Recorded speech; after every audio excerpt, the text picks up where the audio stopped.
प्रखर, आपने पूछा कि सच क्या है संदीप? सच दो तरीके का होता है। एक वो जो आपको लगता है कि सच है, जो आपके दिमाग में मेरे बारे में बैठा हुआ है या किसी ने बिठाया है आपके दिमाग में, और दूसरा वो जो एक्चुअल में सच है। आज हम उसकी बात करेंगे जो एक्चुअल में सच है। आज से 2 महीने पहले मैं अपनी एक वीडियो अपलोड करता हूँ जिसमें एक इंसान आता है, वो अपनी प्रॉब्लम मुझसे डिस्कस करता है और वो मुझसे सॉल्यूशन चाहता है। उस प्रॉब्लम का जो बेस्ट पॉसिबल सॉल्यूशन है वो मैं उसको देता हूँ। अब वो जो डिस्कशन था मेरे और उसके बीच में, वो एक डिबेट का मोड़ ले लेता है और मैं ये अपने दिल पे हाथ रख करके बोल सकता हूँ कि मेरे दिल में किसी भी रिलीजन के लिए या रिलीजन के लोगों के लिए किसी भी तरह की कोई भी नेगेटिव फीलिंग्स थी, ना है, ना कभी होगी। मेरे उस वीडियो को अपलोड करने के बाद में श्वेताब एक वीडियो अपलोड करता है जिसमें वो रिएक्शन देता है मेरी उस वीडियो के ऊपर, और उसमें वो कुछ ऐसे वर्ड्स यूज कर देता है जो बहुत ही ज्यादा खतरनाक है। वो बात मैंने श्वेताब को समझाई और मुझे नहीं पता उसने आपको क्या बताया, क्या बोला, वो इन्फॉर्मेशन प्रॉपर्ली आप तक पहुंची या नहीं पहुंची। इसीलिए मैं ये ऑडियो रिकॉर्ड कर रहा हूँ और अपने स्पिरिचुअलिटी चैनल पे डाल रहा हूँ, जिससे कि इसकी रीच कम से कम हो। और ये जो मेरा स्पिरिचुअलिटी वाला चैनल है, यहाँ पर जो ऑडियंस है उसकी जो एवरेज एज है वो 40 साल के आसपास है। तो अगर वो आपके पास में आएंगे भी तो वो आपको एक सही सलाह देंगे और आपको उल्टा नहीं बोलेंगे, आपको समझाने की कोशिश करेंगे। तो श्वेताब ये जो वीडियो अपलोड करता है, उस वीडियो में वो कुछ ऐसे वर्ड्स यूज करता है जो बहुत ही खतरनाक है। उसकी और मेरी ऑडियंस में 10% का ओवरलैप है।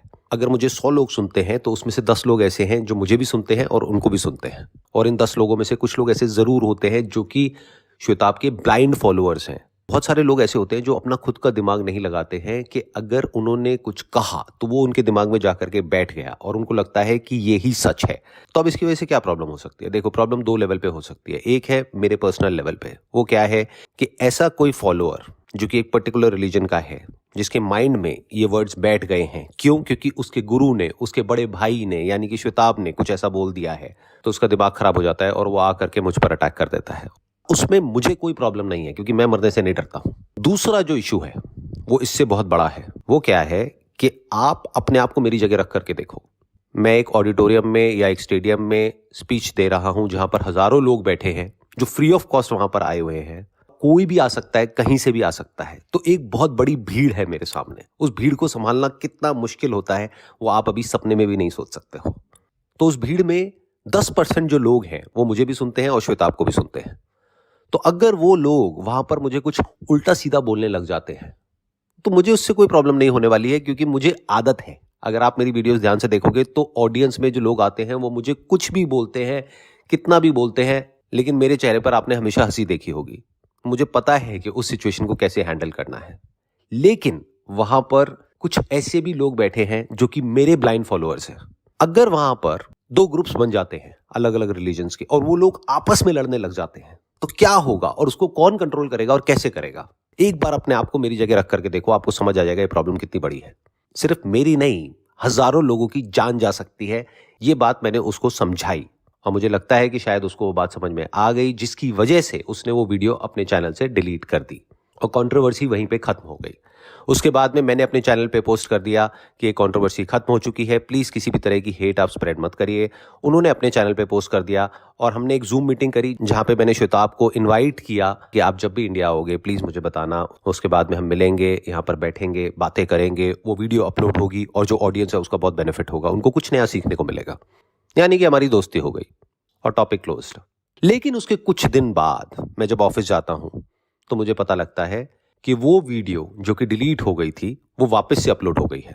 तो मेरा पहला रिएक्शन यही था कि ये इम्पॉसिबल है, ये नहीं हो सकता है। लेकिन फिर मैंने देखा तो वो वीडियो जो श्वेताब के चैनल से डिलीट हो गई थी, अब वो आपके चैनल पे आ गई थी और उस पर आप अपना रिएक्शन दे रहे थे।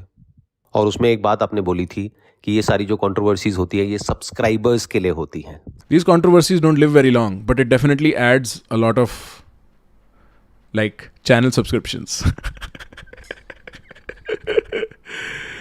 तो ये बात मुझे बहुत बुरी लगी क्योंकि मैं अच्छे से एक्सप्लेन कर चुका था आपके दोस्त को कि ये कितनी बड़ी प्रॉब्लम है। तो मुझे समझ नहीं आया कि कोई इंसान सब्सक्राइबर्स के लिए किसी की जिंदगी के साथ कैसे खेल सकता है। तो मैंने श्वेताब को ईमेल किया। उस ईमेल का 4 घंटे बाद मेरे पास में रिप्लाई आया कि मैंने बहुत कोशिश करी प्रखर को समझाने की, लेकिन वो किसी भी हालत में उस वीडियो को हटाने के लिए तैयार नहीं है। आप एक काम करो, आप उसका ईमेल आईडी ले लो मुझसे और अब डायरेक्टली आप उससे बात करो। तो मुझे समझ आ गया कि क्या खेल चल रहा है और मुझे बहुत गुस्सा आया। मैं नहीं चाहता था कि वापस से ईमेल करूं आपको और फिर हम एक जूम मीटिंग करें, फिर मैं आपको कन्विंस करूं। एक ही बात को मैं कितनी बार समझाऊं और कितने लोगों को समझाऊं, बस यही काम है मेरे पास में, और कोई काम नहीं है। तो फिर मैंने वो पोस्ट किया और मैंने सबको कहा कि जा करके इनके चैनल्स को रिपोर्ट करो, जबकि आपको भी पता है और मुझे भी पता है कि ये रिपोर्ट करने से कुछ नहीं होता है। इतने लोगों ने रिपोर्ट किया, क्या आपका चैनल डिलीट हुआ? श्वेताब का चैनल डिलीट हुआ? नहीं हुआ ना। वो सिर्फ इसलिए था जिससे कि आप यहीं पर रुक जाओ और आगे कुछ और ना करो, और वही हुआ। जैसे ही मैंने वो पोस्ट किया, उसके कुछ देर बाद ही आपने वो वीडियो अपने चैनल से हटा दी, और इधर से मैंने वो जो कम्युनिटी पोस्ट था उसको भी डिलीट कर दिया। अगर मेरा थोड़ा सा भी इंटरेस्ट होता कंट्रोवर्सी में, तो क्या मैं वो डिलीट करता?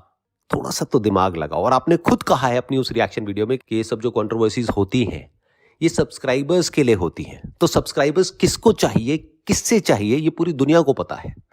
पब्लिक इतनी बेवकूफ नहीं है जितनी कि आप पब्लिक को समझ रहे हो। सबको सब पता है कि अंदर से कौन इंसान क्या है और जो वो कर रहा है उसके पीछे उसका क्या मोटिव है। अब सवाल उठता है कि मुझे इतना गुस्सा क्यों आया और मैंने वो पोस्ट क्यों किया।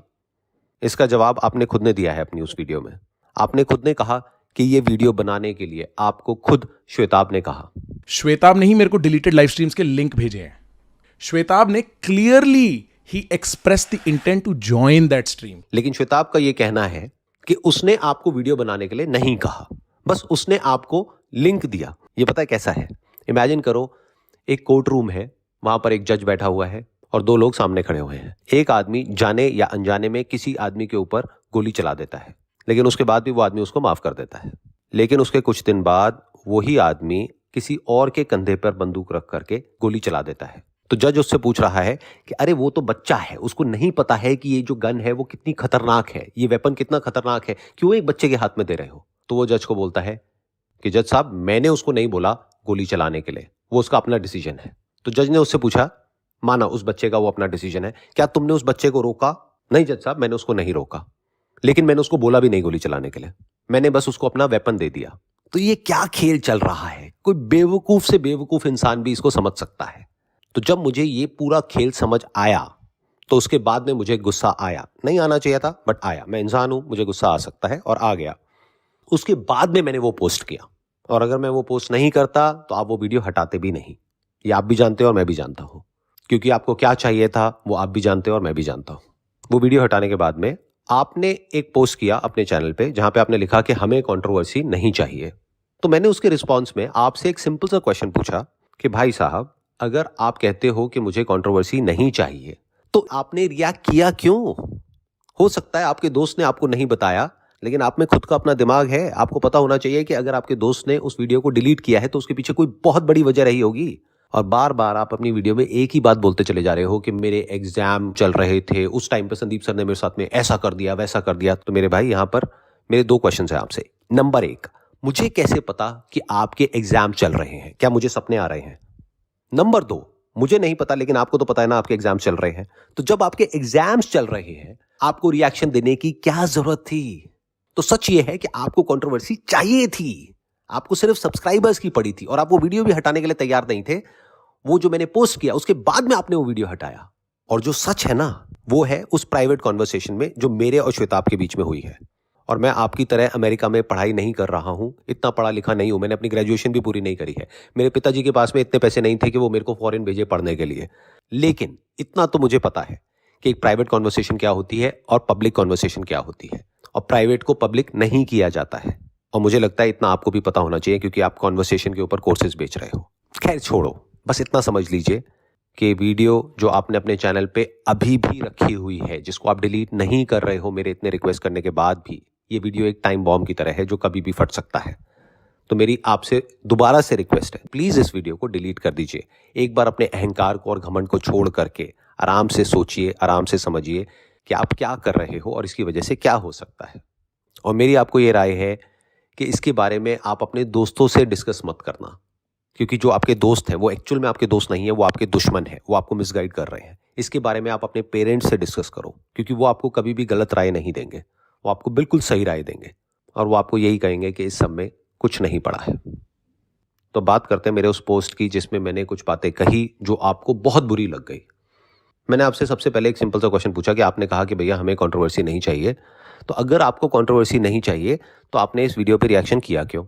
उसके बाद में जो आपकी कॉन्वर्सेशन स्किल्स हैं उसको मैंने क्रिटिसाइज किया कि अगर मुझे उसको नंबर देने हो तो वो 10 में से 2 या 3 नंबर है। बिल्कुल ऐसे जैसे कि कोई मूवी को क्रिटिसाइज करता है। अरे मेरे भाई, आपने 1 साल पहले भी मेरे ऊपर वीडियो बनाई थी जिसमें आपने मुझे और मेरे कंटेंट को क्रिटिसाइज किया था। क्या हमारी टीम की तरफ से आपके पास में कोई ईमेल आया? क्या किसी ने आपको बोला वो वीडियो हटाने के लिए? नहीं ना। तो इसका मतलब मुझे क्रिटिसिज्म से कोई फर्क नहीं पड़ता है। इनफैक्ट मेरे सेमिनार में भी जो लोग आते हैं वो मेरे सामने बैठ करके मुझे क्रिटिसाइज करते हैं, मेरा मजाक उड़ाते हैं, कुछ भी बोल देते हैं, मुझे उससे फर्क नहीं पड़ता है। लेकिन वो पोस्ट मैंने इसलिए किया कि आप बात तो करते हो फ्रीडम ऑफ स्पीच की, आप बात तो करते हो क्रिटिसिज्म की। क्या आप खुद क्रिटिसिज्म झेल सकते हो, या आपको सिर्फ क्रिटिसाइज करना आता है, लेकिन अगर कोई आपको क्रिटिसाइज करे तो आप बौखला जाते हो? और वो ही हुआ। मेरी एक बात को ध्यान से समझना, कॉन्वर्सेशन स्किल्स का मतलब सिर्फ ये नहीं होता है कि आपने कुछ बुक्स पढ़ ली या आपके पास में अमेरिका से कोई डिग्री आ गई और कुछ बड़े बड़े वर्ड्स आपने याद कर लिए जिसके बेस पे आप बोलते चले जा रहे हो। कॉन्वर्सेशन का असली मतलब ये होता है कि आपको सामने वाले के पॉइंट ऑफ व्यू को समझना होता है और फिर उससे उसकी लेवल पर आकर के बात करनी होती है। तो क्या आपने समझने की कोशिश करी कि जो भी मैंने किया वो क्यों किया? आपको पता भी है उस वीडियो में आपने क्या क्या बोल दिया और किस किस हद तक बोल दिया है? जिंदगी भर सिर्फ छेद संभालते रह जाते हैं आप अपने कैरेक्टर में। कैसे करोगे छेद और कहां करोगे? और आपको क्या पता है मेरे बारे में? मैं कहां रहता हूं? अरे मेरे भाई, मैं इस बॉडी में नहीं रहता हूं, मैं करोड़ों लोगों के दिलों में रहता हूं। अगर आपको मुझ में छेद करना है तो आपको करोड़ों लोगों के दिलों में छेद करना होगा। तो क्या बोल रहे हो, किसको बोल रहे हो? थोड़ा तो सोचो, थोड़ा तो समझो। और जितनी भी एलिगेशंस आपने मेरे ऊपर लगाई हैं अपनी उस वीडियो में, सारी बकवास है। आप क्या बोल रहे हो अपनी उस वीडियो में कि मेरी पीआर टीम है, मेरी अपनी एक इमेज है जिसकी मुझे बहुत परवाह है। तुम्हें लगता है कि मेरे कैजुअल रिएक्शन से भी तुम्हारी इमेज पर दाग लग गया है? अरे भाई, अगर मेरे को अपनी इमेज की थोड़ी सी भी परवाह होती तो मैं यूट्यूब को एक ओपन लेटर नहीं लिखता। आई एम नॉट श्योर कि आपको पता है उसके बारे में, नहीं पता है, लेकिन मैंने यूट्यूब को एक ओपन लेटर लिखा था कि अगर आपने मेरे चैनल पर एड्स चलाई तो मैं अपने इस चैनल को डिलीट कर दूंगा। और मैंने ये सिर्फ कहा नहीं था, मैंने अपना एक SMTV नाम से एक और चैनल लॉन्च भी कर दिया था। That was free from advertising and subscription and any kind of money whatsoever it is. तो जो मैंने कहा that was backed by action. मैं पूरी तरह से तैयार था। लेकिन हुआ क्या कि जैसे ही मैंने वो ओपन लेटर लिखा उसके बाद में अगले दिन ही यूट्यूब ने मुझे कॉन्टैक्ट किया और मेरा जो चैनल है उसको यूट्यूब पार्टनर प्रोग्राम में एनरोल कर लिया, जिसमें कि यूजुअली 15 दिन से 1 महीना लगता है, वो 1 दिन में उन्होंने कर दिया। उसकी वजह से क्या हुआ कि अब अगर मेरे को कोई भी वीडियो अपलोड करनी होती है तो मैं पहले जाता हूं, वहां पे जाकर के मोनेटाइजेशन को ऑफ करता हूं, फिर वो वीडियो अपलोड करता हूं। किस लिए? इसके पीछे का जो लॉजिक है ना, वो आपकी सोच से परे है। आपको पता है कि लोग मुझे कहते हैं कि अपने चैनल पे ऐड चला दो और उसके बाद में जो पैसा आएगा वो चैरिटी में दे दो। जरा सोचो, अगर मेरे अंदर थोड़ा सा भी लालच हो तो ये करने में मेरा कितना बड़ा फायदा है कि अगर मैं ऐड चला देता हूं और स्पॉन्सर्स को एंटरटेन करता हूं तो मैं करोड़ों रुपए यहां से कमा सकता हूं। मानो मैंने साल का 50 करोड़ रुपए यहां से कमाया, उसमें से 10-20 करोड़ अगर चैरिटी में दे भी दिया तो लोग भी खुश और मैं भी खुश। लेकिन उसके बाद में प्रॉब्लम यह है कि मैं शीशे में अपनी शक्ल नहीं देख पाऊंगा। तो मेरे भाई, मेरे चैनल पे जो एड्स नहीं है उसके पीछे रीजन ये है कि मेरे जो व्यूअर्स हैं, जो यूट्यूब को महीने का 100-200 रुपए नहीं दे सकते हैं, वो इतने गरीब हैं। आपके हजारों रुपए के कोर्सेज तो छोड़ो, उनके पास में इतने पैसे भी नहीं है कि वो महीने का 100 रुपए 200 रुपए दे सकें। तो ये जो मेरे चैनल पे एड्स नहीं चलती है, ये उन करोड़ों लोगों के लिए है। लेकिन आई एम नॉट श्योर ये बात आपको कितनी समझ आ रही है। और आपको पता है, आपने जब वो वीडियो अपलोड करी थी उसके बाद में हमारे पास में हजारों ईमेल्स आई थी। और वो ईमेल्स अगर मैंने आपको दिखा दी या आपकी फैमिली में आपकी मदर को, आपके फादर को दिखा दी तो वो लोग रोने लग जाएंगे। इसलिए नहीं कि उसमें कोई धमकियां हैं जैसे कि आपने मुझे धमकियां दी है अपनी वीडियो में, बल्कि लोग अंदर तक टूट गए हैं, लोग रो रहे हैं, लोगों के दिलों से आपके लिए बद्दुआ निकल रही है।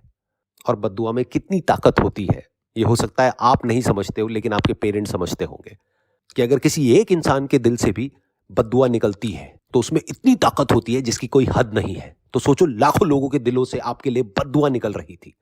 तो फिर मैंने क्या किया, मैंने सारा ब्लेम अपने ऊपर ले लिया।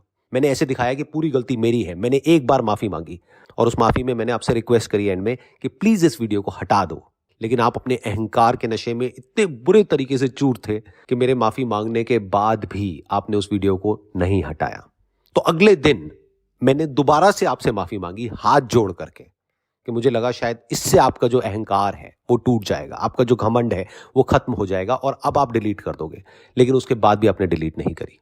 एक हमारे कॉमन फ्रेंड है जो आप भी जानते हो और मैं भी जानता हूं, उनके थ्रू मैंने एक मैसेज आपको भेजा और वो मैसेज अगर आप अपने पेरेंट्स को दिखाओगे तो आई एम 100% श्योर वो अगर आपको मारेंगे नहीं तो आपको डांटेंगे जरूर, क्योंकि वो समझ जाएंगे कि उस मैसेज के पीछे का मोटिव क्या था।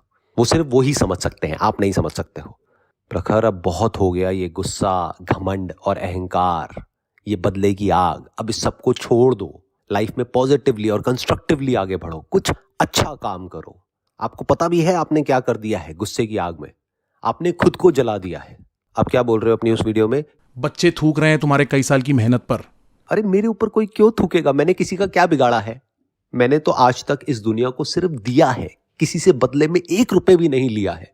और आपने गुस्से में एक बहुत बड़ी गलती कर दी है जो आपको खुद भी नहीं पता है। मैं समझाता हूं वो गलती क्या है। आपने क्या किया, जब ये वीडियो अपलोड करी तो अपने दोस्तों के कहने पर एक तरह का एक किला बना लिया, जहां पर जो भी पॉजिटिव कमेंट्स है उनको तो आपने रख लिया और नेगेटिव कमेंट्स को डिलीट करते चले गए। क्या ये समझने की कोशिश करी कि ये जो नेगेटिव कमेंट्स आ रहे थे उसमें से बहुत सारे कमेंट्स आपके ही अपने सब्सक्राइबर्स के थे? उनके दिल में आपके लिए रिस्पेक्ट नहीं है, बल्कि गुस्सा है जो वो एक्सप्रेस करने की कोशिश कर रहे हैं, और आप बैठ करके उन सारे कमेंट्स को डिलीट करते चले जा रहे हो। अरे भाई, आप अपने ही सब्सक्राइबर्स का मुंह बंद कर रहे हो, इसमें मेरा कुछ नहीं जा रहा है। आप खुद को बर्बाद कर रहे हो। अगर आपको एक्चुअल में जानना है ना कि लोग आपके बारे में क्या सोच रहे हैं और क्या फील कर रहे हैं, तो प्लीज मेरी आपसे रिक्वेस्ट है कि इस ऑडियो के बाद में जो कमेंट्स आएंगे आपकी वीडियोस पर, उसको डिलीट मत करिएगा। आपको समझ आएगा कि लोग आपको क्या कह रहे हैं। जो आपको कह रहे हैं ना इस वीडियो को मत हटाओ, वो आपके दोस्त नहीं है, आपके दुश्मन है, क्योंकि उनको सिर्फ मजे लेने हैं। उनको कोई फर्क नहीं पड़ता है कि आपका फ्यूचर खराब होता है, आप बर्बाद होते हो जाओ, उनको कोई फर्क नहीं पड़ता है। अगर आपको सही राय लेनी है इस पूरी कंट्रोवर्सी के बारे में, तो अपने पेरेंट्स से जाकर के डिस्कस करो, और वो आपको समझाएंगे कि अब बहुत हुआ, इसको यहीं पे खत्म करो, इसको रोक दो। आप मेरा कुछ नहीं बिगाड़ पाओगे, लेकिन अपना सब कुछ खत्म कर बैठोगे। आपको अगर आप ही की भाषा में बताऊं, कुत्ते की पूंछ सीधी करनी। प्लीज इसको माइंड मत करना, लेकिन आपकी भाषा में ही आपको बताता हूं कि आपकी इमेज कैसी हो जाएगी इस सब के बाद में। जैसे गली में कुत्ते होते हैं, वो एक गाड़ी के ऊपर भौंकते रहते हैं, भौंकते रहते हैं, भौंकते रहते हैं। गाड़ी बहुत आगे निकल जाती है, लेकिन वो कुत्ते वहीं खड़े खड़े भौंकते रह जाते हैं। अगर जो आप कर रहे हो वो ही करते रहे, तो आपकी इमेज वैसी ही हो जाएगी। और वैसी पहचान आपको चाहिए या नहीं चाहिए, ये फैसला सिर्फ आपका है। और बात रही मेरी, तो मुझे रोकने की ताकत आप में नहीं है। आप क्या, आपके जैसे लाखों लोग भी अगर मेरे सामने आकर के खड़े हो जाए ना, तो मुझे रोकना तो दूर की बात है प्रखर, उनमें इतना दम भी नहीं है कि वो मुझे हिला भी सके। क्योंकि मैं जो कर रहा हूं उसके लिए मुझे शक्ति कहां से मिल रही है, वो आपकी सोच से परे है। Wish you all the best and may God bless you.